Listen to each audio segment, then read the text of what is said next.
এর harmony award নিয়ে সারা বিশ্বে হইচই এবং সমালোচনা হচ্ছে নানান জায়গায়।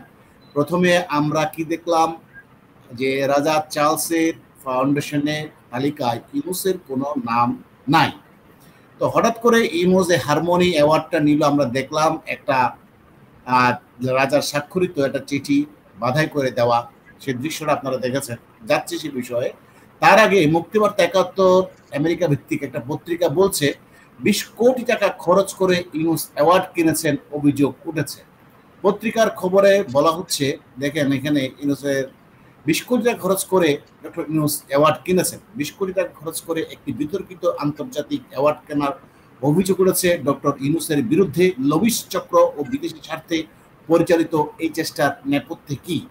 এক সময় গরিবের বন্ধু হিসেবে পরিচিত নোবেল বিজয়ী ডক্টর মোহাম্মদ ইউনুস এখন সমালোচনার মুখে।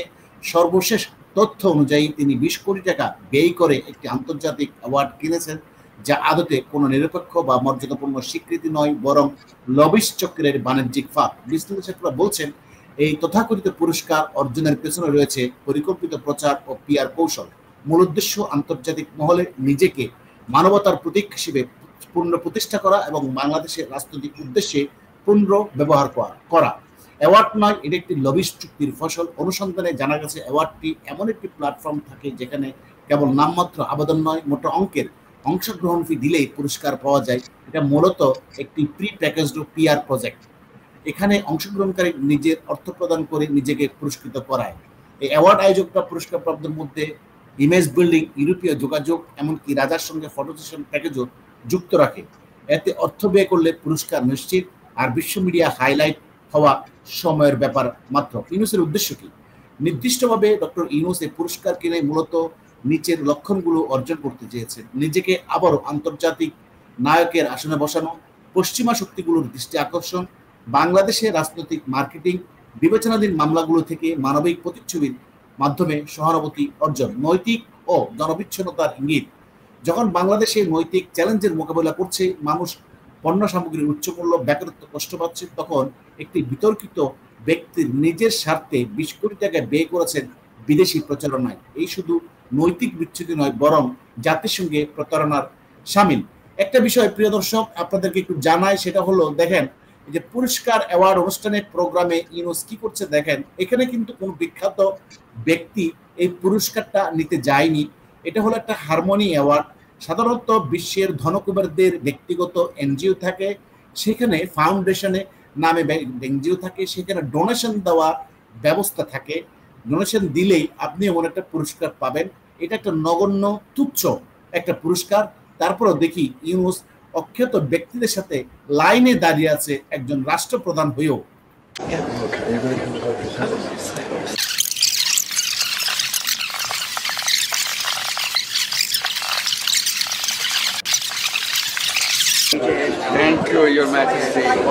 অর্থাৎ অনেকক্ষণ পরে জনাব আতার হাওলাদার আপনি দেখলেন ইউনুসের সামনে রাজা চার্লস আসলো, তাকে পুরস্কারটা দিয়েছে কিন্তু রাজার একজন সেক্রেটারি, এবং এই পুরস্কার হাতে নিয়ে সবাই দাঁড়িয়ে আছে।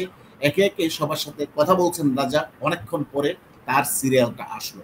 তো এখন আমার প্রশ্ন হলো, এইখানে যারা পুরস্কার প্রাপ্ত হয়েছে বিভিন্ন ক্যাটাগরিতে এবং বিভিন্ন কোম্পানিও পেয়েছে, এখানে বিখ্যাত, অর্থাৎ আমি নিরপেক্ষ দৃষ্টিকোণ থেকে যদি বলি, ইউনুসের মতো নেম অ্যান্ড ফেম আছে এরকম কেউ কিন্তু এখানে নাই। এমনকি ইউনুস শুধু একজন ব্যক্তি হিসেবে এই পুরস্কারটা নিতে যায়নি।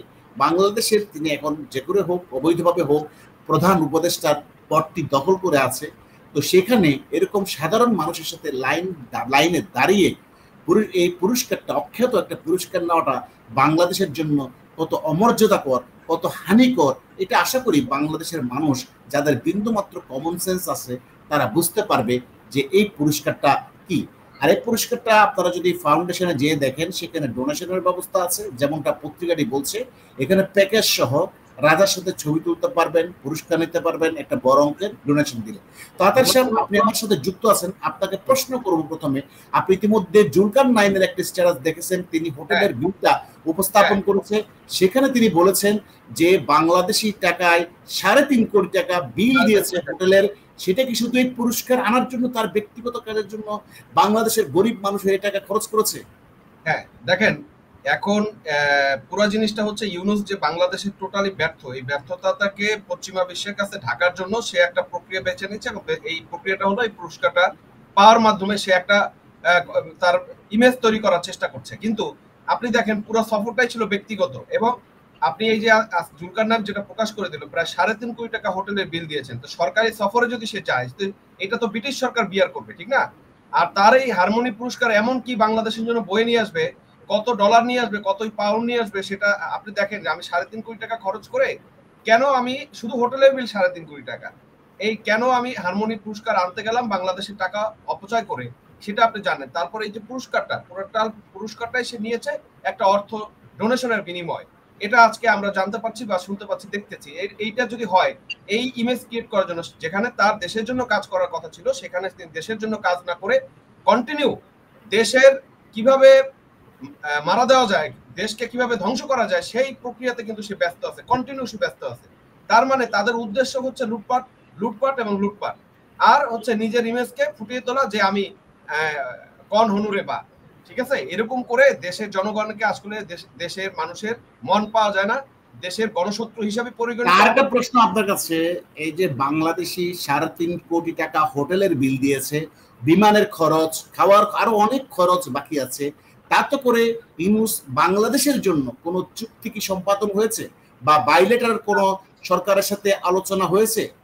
না, আপনি তো এটা ভালো করেই জানেন যে ব্রিটেনের যে প্রধানমন্ত্রী সে নিজেই ওনাকে ডিক্লাইন করছে, ওনার সাথে সাক্ষাৎ করাটাই ডিক্লাইন করেছে, এবং সেখানে উনি একজন মানে আমাদের দেশের আরেকটা মজার বিষয় আপনাকে একটু বলে দিই, ব্রিটিশ পার্লামেন্টের আন্ডার সেক্রেটারি অত্যন্ত গোপনে ইউনূসের সাথে সাক্ষাৎ করে, যেটা ব্রিটিশ প্রধানমন্ত্রী বা পার্লামেন্টকে অভিহিত করে নেই, এবং ওই অভিহিত না করার কারণে এখন তার বিরুদ্ধে তদন্ত হচ্ছে কেন ব্রিটিশ সরকারের পারমিশন ছাড়া একজন সংসদের স্পিকার তার সাথে দেখা করতে গেল, সেটা কিন্তু তদন্তাধীন এবং তাকে সংসদে জবাবদিহি করতে হবে বলে আমরা তেমনটাই খবর পেয়েছি। এটা তো ভাই আপনাকে বুঝতে হবে যে ব্রিটিশ পার্লামেন্ট এবং ব্রিটিশ সংসদ একটা সিস্টেমের মাধ্যমে চলে, এখানে জবাবদিহিতার একটা প্রক্রিয়া আছে এবং যেটা সবাই সেই জবাবদিহিতার মধ্যে থাকবে। তো সেক্ষেত্রে সে যদি অ্যাকনলেজমেন্ট না করে এভাবে যেয়ে থাকে তাহলে তো তাকে জবাবদিহি দিতেই হবে, এবং এইটার জন্য এমন হতে পারে তার সদস্য পদও যেতে পারে। হ্যাঁ, এটা এমনটাই ধারণা করছে বিশ্লেষক মহল যে তার সদস্য পদ চলে যাবে। এখন আমার কথা হলো যে তার এই সফরে লর্ড বোট নিয়ে 37টা রুম বুকিং দিয়েছে, সেখানে বিমানে গেছে, তার মিনিমাম এখানে 7 থেকে 8 কোটি টাকা খরচ হয়েছে। বাংলাদেশের দরিদ্র জনগোষ্ঠীর ট্যাক্সের পয়সা এই তার এই পুরস্কারের জন্য, তাও পুরস্কারটা কিনে এনেছেন, এই টাকা তাকে তো ফেরত দিতে হবে বাংলাদেশের মানুষের কাছে। এখন আপনি ফেরত কে নিবে? বাংলাদেশের জনগণ যদি বাংলাদেশের কোষাগারে, রাষ্ট্রীয় কোষাগারে এই টাকা ফেরত দিবে। তার ব্যক্তিগত স্বার্থ সিদ্ধি হাসিল করার জন্য সে কোনোভাবেই জনগণ তাকে ম্যান্ডেট দেয় নাই যে তার ব্যক্তিগত কাজের জন্য। কারণ আপনি লন্ডন সফরে একটু শুনি, তার লন্ডন সফরে দ্বিপাক্ষীয় কোনো চুক্তি হয়নি, কোনো বিজনেস হয়নি, কোনো কিছু হয়নি, কোনো অর্জন নাই অপমান অপদস্থ ছাড়া। তাহলে তার এই 12 মাস, তার 10 মাসে 12 বার বিদেশ সফর করে সেই যে কয়েক হাজার কোটি টাকার মতো সে খরচ করেছে রাষ্ট্রের, এই টাকা তো তাকে জমা দিতে হবে, না হলে তার অর্জনটা কি?